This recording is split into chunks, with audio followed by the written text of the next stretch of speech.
কখনো কি কল্পনা করেছেন এমন এক সময় এসেছিল যখন পবিত্র কাবার চারপাশে মানুষ হাঁটতে পারছিল না কারণ পুরো আঙিনা ডুবে গিয়েছিল পানিতে? হ্যাঁ, ইতিহাসে এমন ঘটনাও ঘটেছে। ১৯৪১ সালে মক্কায় নেমে এসেছিল এক ভয়াবহ বন্যা। মুষলধারে বৃষ্টির কারণে পবিত্র মসজিদ আল হারামের আঙিনা ধীরে ধীরে পানিতে ভরে যায়। যেখানে প্রতিদিন হাজার হাজার মুসলিম তাওয়াফ করেন, সেই জায়গাটি একসময় হয়ে উঠেছিল বিশাল পানির সাগর। তবুও সেই পানির মাঝেই দাঁড়িয়েছিল ইসলামের সবচেয়ে পবিত্র স্থান, পবিত্র কাবা। পানি এতটাই বেড়ে গিয়েছিল যে মানুষ আর স্বাভাবিকভাবে হাঁটতে পারছিল না।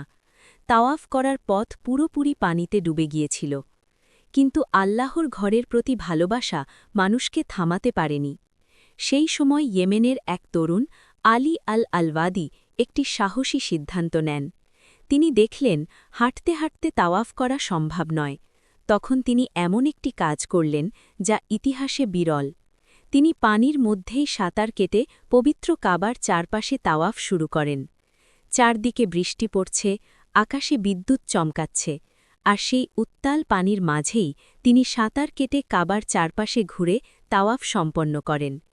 সেই সময় তার বন্ধু ও সঙ্গীরা কাবার দরজার কাছে বসে তাকে উৎসাহ দিচ্ছিলেন। সেই মুহূর্তটি ছিল এক অসাধারণ দৃশ্য। ঝড়, বৃষ্টি আর বন্যার মাঝেও আল্লাহর ঘরকে ঘিরে চলছে ইবাদাত। আলী আল আলওয়াদি পরে জীবনের শেষ দিকে প্রায়ই সেই ঘটনার কথা স্মরণ করতেন। তিনি বলতেন, পানি এতটাই বেড়ে গিয়েছিল যে হাঁটার কোনো উপায় ছিল না। সাঁতার কাটা ছাড়া আর কোনো পথ ছিল না। তাই তিনি সাঁতার কেটেই তাওয়াফ সম্পন্ন করেছিলেন। ইতিহাসের কিছু বর্ণনায় বলা হয়, এভাবে সাঁতার কেটে তাওয়াফ করার সৌভাগ্য খুব কম মানুষের হয়েছে। তাদের মধ্যে অন্যতম একজন হলেন মহান সাহাবী আবদুল্লাহ বিন আল জুবায়ের রাজিয়াল্লাহু আনহু। তিনি ছিলেন প্রিয় নবী মুহাম্মদ সাল্লাল্লাহু আলাইহি ওয়াসাল্লামের সাহাবীদের একজন। আর ইতিহাসে আরেকজন ব্যক্তি হিসেবে উল্লেখ করা হয় আলী আল আলওয়াদিকে। এই ঘটনাটি শুধু একটি ঐতিহাসিক কাহিনী নয়, এটি আমাদের একটি বড় শিক্ষা দেয়। পরিস্থিতি যত কঠিনই হোক, ঝড়, বৃষ্টি কিংবা বন্যা যত বড়ই হোক, আল্লাহর ঘরের প্রতি ভালোবাসা কখনো থামে না। মানুষের ঈমান আর ভালোবাসা সব বাধা অতিক্রম করে এগিয়ে যায়।